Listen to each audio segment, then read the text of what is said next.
What is up, everybody? Welcome back to a brand new Yu-Gi-Oh! Duel Links video. Today I'm going to be showing you guys how to unlock Frost and Flame Dragon in Yu-Gi-Oh! Duel Links.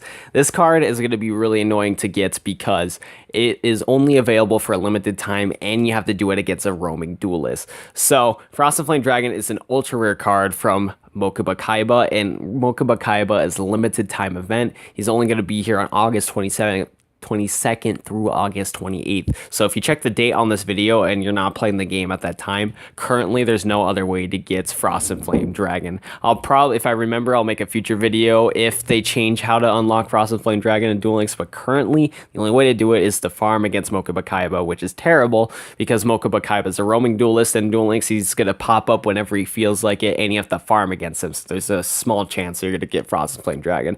On the bright side though, I'll be showing you guys a farm deck on how to easily farm Mokuba Kaiba at 8,000 or around 7,000 to 8,000 score to get a chance to get these prismatic packs to unlock cards like Frost and Flame Dragon and other stuff. So I'm going to go cut to that video because it's going to be taken from my farming Kid Moto Dragon. Let's go on to that. So this is the Unhappy Girl farm deck that we're going to be using to farm against Mokuba Kaiba. I'll tell you guys how to properly use this deck and how to farm with it and all the cards that you're going to need and what cards you can swap out if you don't have certain copies of cards. So first of all, you need 3 copies of Unhappy Girl. That's a given because it is called the Unhappy Girl farm deck. Just strongly recommend 3. I guess you could run 1 or 2, but it's going to be really difficult to farm with this. But yeah, run 3 of these. Run 3 copies of Rai-Mei just because you can search out Unhappy Girl a lot easier. And also the thing I forgot to mention, I'll show you in the description down below the video. They'll show you how to get like each of these cards from each set, etc. There we go. Next up, we need a copy of Piranha Army. That's a must. We need a copy of the Gift of the Martyr. That's also a must. And Secret Pass of the Treasures. You need those cards to properly farm with this deck. Now let's go to the parts that you can cards that you can swap out, but these are the cards that I'm going to be using. So first of all, for this combo and for this like to get over 10,000 damage to get a bunch of points, you want to have Piranha Army on the field, a strong fusion monster on the field, and you're going to want to have Gift of the Martyr and Secret Pass of Treasures in your hand. Because what you're going to do is that while Piranha Army's on the field with a strong fusion monster on the field, you're going to have Secret Pass of the Treasures, and you're going to allow your Piranha Army to attack your opponent directly. Since Piranha Army is below 10,000, or not 10,000, below 1,000 attack, you'll be able to attack directly with Secret Pass Treasures. After you do that, then you're going to use Gift of the Martyr to destroy your Blue Eyes Ultimate Dragon or whatever huge fusion monster you have. You can sack that off to the graveyard and give your Piranha Army about 1,000 attack. And thanks to Piranha Army special ability, when any battle damage your card inflicts, any battle damage Piranha Army inflicts is doubled. So it's at 5,000 attack or so. That's doubled to 10,000 attack. And that's why this is going to work really good. So that's why you need these certain cards. Now, you can swap out Blue Eyes Ultimate Dragon if you don't have 3 copies of Blue Eyes, or the Blue Eyes Ultimate Dragon card. You can use Master of Oz, which is probably a little much better because it takes 2 monsters to fuse instead of 3. So you can run that instead. It's because it'll equal to 10,000 damage, so it'll be over 9,999 damage. So that's really nice. So you can get Master of Oz from Chaotic Compliance. Another thing that you can swap out is probably this Fusion Substitute. I just want to be safe, so I have 3 copies of Blue Eyes and then a Fusion Substitute. If you only have 2 copies of Blue Eyes and Blue Eyes Ultimate Dragon, you can still run a Fusion Substitute. That'll be just fine. Another thing too, I'm running Fusion Gate. You don't absolutely need to run Fusion Gate. I just do it because it'll be a lot easier to set it down in the field. You could still run Polymerization, but Fusion Gate is definitely much better because you can set it in your spell or in your monster zone, or not your monster zone, your field zone instead of your hand, or setting it face down, because you know eventually, as I show you guys, you'll have to discard cards all the time. So Fusion Gate much better for that. Anti-magic arrows you can swap out. I have anti-magic arrows in my deck just because I can stop Mokuba from using a card called Negate Attack. On the final turn, when you're about to attack Mokuba to deal 10,000 damage, this is going to happen on the very last turn of the duel, and you don't want him to negate your attack just like that. So anti-magic arrows will stop that from happening. You start to use the battle phase. You could swap out good Goblin Housekeeping for different draw cards like Shard of Greed or Jar of Greed. I'm just running this because you can draw a lot of cards with this trap. Running Windstorm just in case if things hit bad, and then I have Magical Mallet to swap out my hand if I brick really hard. All that stuff. But yeah, that's pretty much it on how to use the farm deck. Let's go on to farming Mokuba and showing you how to do this properly. Let's get on to farming Mokuba Kaiba. This is going to be my first time farming against level 40 Mokuba Kaiba and all that stuff. But yeah, we're going to get on to just how to do that properly. Let's see if we get a good hand, and then I'll show you step by step on how to farm properly with Unhappy Girl. Hopefully I don't lose. Well, yeah, we're gonna just wait for this to load. Mokuba Kaiba, Tea Gardener, We're gonna go second. I kind of like going second sometimes. We'll just see what happens. Holy Guard. Let me try this. Okay, this is a pretty garbage hand. Yeah, this is definitely on the garbage side. Okay, then. We do draw an Unhappy Girl, which might save us. Hopefully. We're gonna go battle Alexandrite Dragon. So, Mokuba Kaiba's dragons are really scary, but as long as you have a Unhappy Girl, you can kind of stop him from attacking and all that stuff.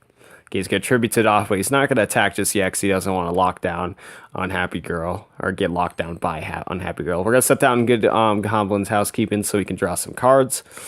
We're gonna attack his Luster Dragon number 2 so we don't have to deal with it. When I get the option to activate my trap, like I am right now, I'll just pop it right away. It doesn't really matter. NPCs don't really care. Who do we want to return to the bottom of the deck? I mean, we could return Blue Eyes, maybe. I'm not too sure. Because with the bright side with this, you kind of know what you're going to be throwing at the bottom of your deck at some point. I know if we send Piranha Army, I guess we could send Piranha Army. I don't know. I don't think it really matters too much, especially because we're going to pop more copies of House Goblin. So right now, Piranha Army's at the bottom of the deck. Should be fine, though. We did get a Fusion Gate, which is nice. We're going to set that face down for now. We're going to summon another Unhappy Girl, and then hopefully at some point we can get a Blue Eyes White Dragon so we can tribute off 2 of our Unhappy Girls to get a Prismatic Blue Eyes for Prismatic points, which is very nice. Right now, that's why I kind of like to run 3 Unhappy Girls, so then eventually contribute 2 of them off for a strong Blue Eyes White Dragon. But yeah, right now, Piranha Army's at the bottom of the field. Okay, so we're going to have Windstorm just face down, just in case if any shenanigans happen, and we're just going to end turn since we have both of his monsters locked down. Nose is a little stuffy right now, which sorry about that, but we're going to draw Rai-Mei. We're going to use Rai-Mei to... So now our deck's going to get shuffled because of this. So Piranha Army will not be at the bottom of our deck because we're going to search... Oh, we're going to use Rai. Oh, that's fine. That doesn't matter. That's fine. We're going to attack, deal no damage, but we're going to search for an Unhappy Girl so we can get that quickly. Very nice. So now Piranha Army's not at the bottom of the deck anymore. It's not really that big of a deal, though. I did get a third Unhappy Girl, so now we're just going to wait till we get our Prismatic Blue Eyes until we tribute for both, unless he's at the bottom of the deck. Anyways, good Goblin Housekeeping. We're going to probably wait till we use good Goblin Housekeeping, probably. I'm not too sure. All of them are like that. It's like, do I want to throw Gift the Martyr to the bottom? I mean, it's not that big of a deal. Drawing it last, we'll see. So for now, Gift the Martyr will be at the bottom of the deck. Oh, we did get a Prismatic. Actually, this is what I'm going to do. I'm going to send Beast King of the Swamp, because we don't really need him. That'll be at the bottom of our deck. Okay, this is a good hand. Okay. So what we're going to do first is that we're going to tribute off both of the Unhappy Girls right here for the Prismatic Blue Eyes points towards your score. Next, we're going to flip Fusion Gate. I don't think it really matters when you do it, so we're going to do it now. We're going to Fusion Summon our Blue Eyes for the Blue Eyes, or for the Fusion points. So we just got Tribute Summon points, we just got Prismatic points, and we got Fusion Summon points. Very nice. And that should be good. Now we just gotta keep waiting till we just draw our cards and then go for the just one-turn kill. The OTK. Essentially, Rai-Mei doesn't really matter. We're just gonna end turn. Right now, Mokuba Kaiba can't really do much except put a face down at some point. Can't attack with any of his big, strong dragons. We got Magical Mallet. That's okay. Hopefully, we can draw our copy of House Goblin. Like right now, that'd be preferred. Let me see. Nope.